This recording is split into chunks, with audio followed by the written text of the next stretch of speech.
Is Jungkook becoming the role model of an SM generation?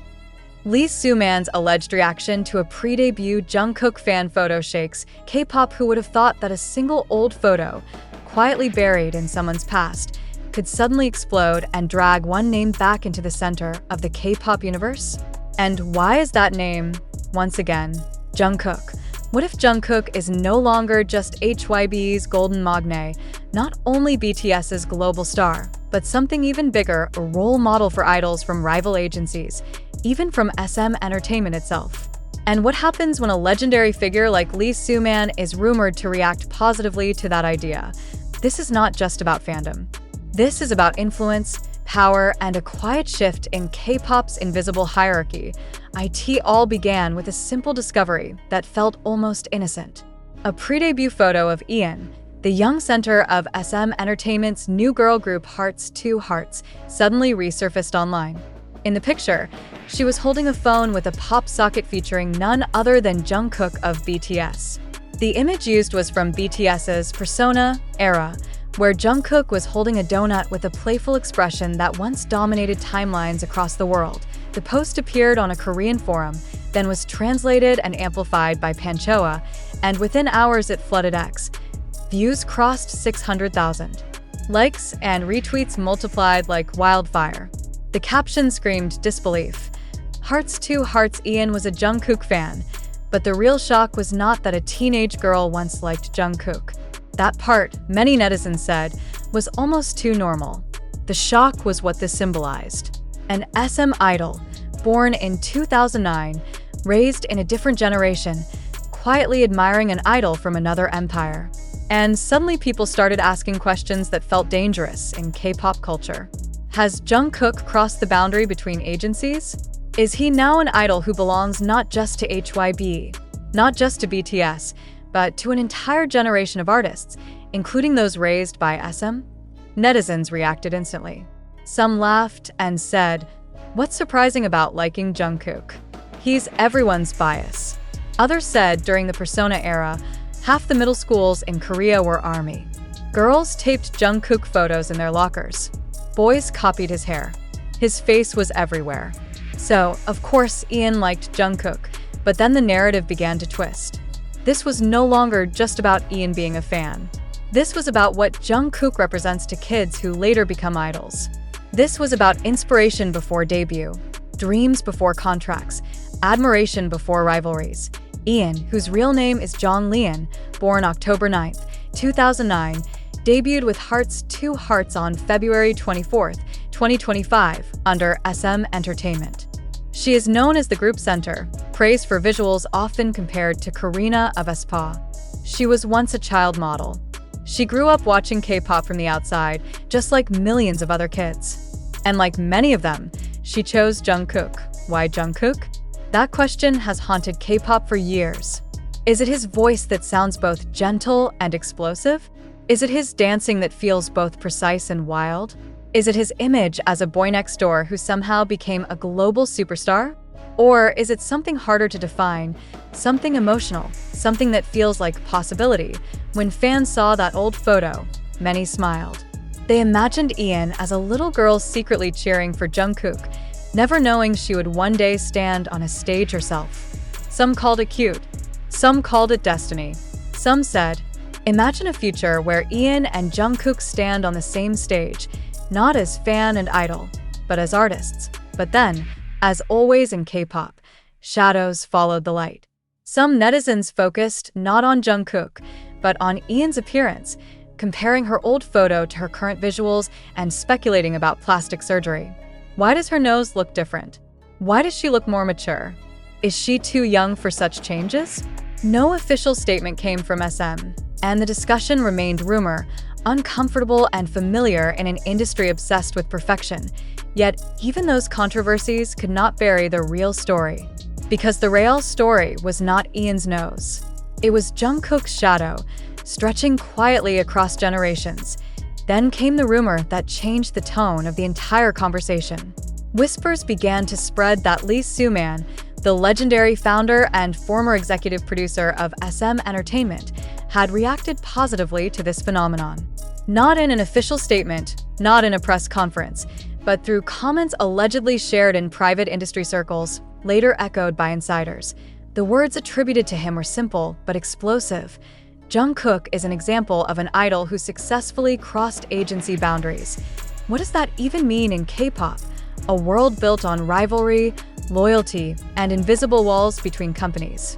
If true, it suggests something radical. That Jungkook is no longer just HYBE's pride. He is not just BTS's magne. He is an archetype, a model, a blueprint for what an idol can be, regardless of where they come from. And suddenly people began asking questions that felt almost taboo. Could Jungkook now be a role model even for SM trainees? Do kids in SM practice rooms look at Jungkook videos and say, "I want to be like him"? Has Jungkook become bigger than agency politics? Netizens went wild with speculation. Some said this is the ultimate victory. Jungkook didn't just beat charts. He conquered minds. Others said, if even SM idols grew up loving Jungkook, then HYBE and BTS have truly changed the industry forever. And yet, some resisted. They said, idols liking other idols is normal. Don't exaggerate. Don't turn everything into mythology. But even they could not fully deny the emotional power of the story. Because there is something deeply moving about seeing a future idol once be just AFA, and IT makes people ask, how many current idols were once ARMY because of Jungkook?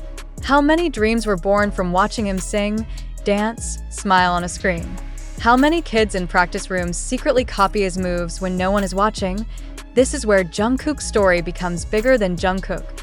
He debuted in 2013 as the youngest member of BTS, often called the Golden Magne because he seemed good at everything. He grew up in front of cameras, made mistakes in public, learned in public, cried in public. Fans watched him become a man. They watched him struggle with confidence, then bloom into it. They watched him doubt himself, then believe. For kids watching from the outside, Jungkook was not just perfect. He was human. He felt reachable. He felt like proof that someone ordinary could become extraordinary. And that is why his influence is dangerous in the best way, because influence like that cannot be controlled by agencies. It does not belong to contracts. It lives in hearts, in bedrooms where kids practice singing into mirrors, in school notebooks where names are written in secret. When Ian's pre-debut photo appeared, it felt like proof. Proof that Jungkook is not just watched by fans, but by future idols. Proof that his image is part of the soil from which new stars grow. And then the idea spread even further. If Jungkook can inspire an SM idol, what about JYP? What about YG? What about small agencies? What about kids in countries far from Korea who dream of K-pop? Is Jungkook becoming a global template of what an idol should be? Some fans went even further and said, maybe Jungkook is no longer just a star. Maybe he is becoming a symbol of a generation. Not the generation of fans, but the generation of idols who grew up watching BTS dominate the world. And that is where the phrase role model of an SM generation began to appear. It sounds dramatic. It sounds exaggerated. But drama is not always false, because think about it. Hearts debuted in 2025. Their members are mostly born in the late 2000s. They grew up during BTS's rise. For them, BTS was not a rookie group. BTS was already legendary. Jungkook was already a global name. When they dreamed of becoming idols, who did they imagine? Who did they copy? Who did they admire? Maybe it was Jeon. Maybe it was Boa. Maybe it was EXO. But now we know, at least for Ian, it was also Jungkook. And if one SM idol loved Jungkook, how many others did too? Quietly, without cameras, without proof. That is why this story feels bigger than a pop socket. It feels like a crack in the old system, where agencies ruled identities. Now, inspiration flows freely, crossing logos and contracts. Lee Soo-man's rumor reaction made this even heavier. Because he is not just any man. He is one of the architects of modern K-pop. His words, even whispered, carry weight. If he truly said that Jungkook is an idol who crossed boundaries, then it is almost like a blessing from an old king to a new era. It suggests recognition. Not rivalry, but respect. And that scares some people, because if Jungkook is respected even by the founders of rival empires, what does that mean for power in K-pop? Is power shifting from companies to individuals? From systems to stars? Some fans celebrated and said, "This proves Jungkook is untouchable." Others worried that such narratives create pressure, because being a role model of a generation is heavy. It means every mistake becomes bigger. Every word becomes more dangerous. But Jungkook has always lived with pressure. From debut, he carried the label of golden. From youth, he carried expectations. Yet he kept going. Maybe that is why he inspires, because he is not a fantasy. He is a story. A boy who left his hometown, who trained hard, who cried when he felt small, who grew strong, who never pretended to be perfect. For kids like Ian, watching that story might have felt like watching a future. And now Ian is part of that future. Fans of Heart's Two Hearts began to imagine collaborations. They joked about Jungkook and Ian meeting. They imagined her telling him, "I was your fan before debut." They imagined his reaction. Would he laugh? Would he be shy? Would he feel proud? Because imagine being Jungkook and realizing that idols from other companies grew up loving you. That you're not just someone they compete with, but someone they once admired. That kind of realization changes how a star sees themselves. It also changes how fans see the industry, because suddenly K-pop is not just about rivalry. It is about lineage, about inspiration passed like a torch from one generation to the next. BTS-inspired kids. Those kids became idols. Now those idols inspire new kids. And at the center of that cycle, at least in the story, stands Jungkook. The question remains, and it refuses to disappear. Is Jungkook now more than an idol?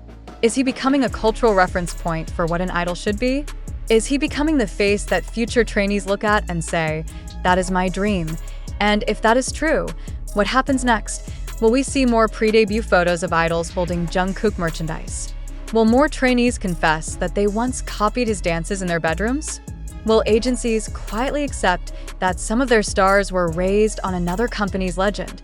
And what about Jungkook himself? Does he know how far his shadow reaches? Does he realize that somewhere, right now, a child is watching his videos and thinking, "I want to be like him"? Maybe that child will debut in 5 years. Maybe in 10. Maybe under SM, JYP, HYBE, or some company that does not yet exist. And when that happens, people will look back and say, "It started long ago, with stories like this. With a girl named Ian. With a pop socket. With a donut photo from the Persona era. With one simple truth that shook the industry quietly. Jungkook does not just make fans, he makes dreamers, and sometimes dreamers become idols. And if dreamers become idols, then idols become proof that dreams are real." That is why this story refuses to end at a single photo or a single name. It keeps growing, like a rumor that feels too emotional to ignore, because once people accept the idea that Jungkook is not just an idol but a reference point, everything changes. The industry stops looking like separate kingdoms and starts looking like one long river, where influence flows from one generation to the next. Think about it. In the past, idols mostly admired seniors from their own agencies. SM trainees looked up to SM legends. YG trainees copied YG styles. JYP trainees followed JYP philosophies. But BTS broke that pattern. They did not just succeed, they invaded hearts across every border. And Jungkook, as the youngest and most relatable member, became the face of that invasion. When Ian's photo appeared, it felt like a quiet confession from a new generation.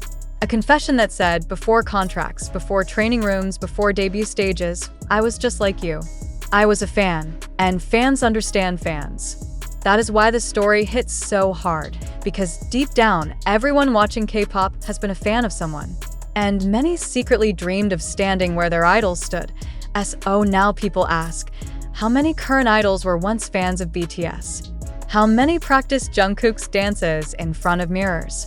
How many sang his parts when listening to BTS songs alone at night? No one has numbers. But the feeling is there. The suspicion is there. And stories like Ian's make it feel real. And then, there is Lee Soo-man's shadow in the story. Whether he truly said those words or not, the fact that people believe he could say them is already powerful. because it shows that even fans imagine respect between legends and new kings. If Lee Soo-man, the man who built empires like HOT, TVXQ, Super Junior, Girls' Generation, EXO, and aespa, can look at Jungkook and say,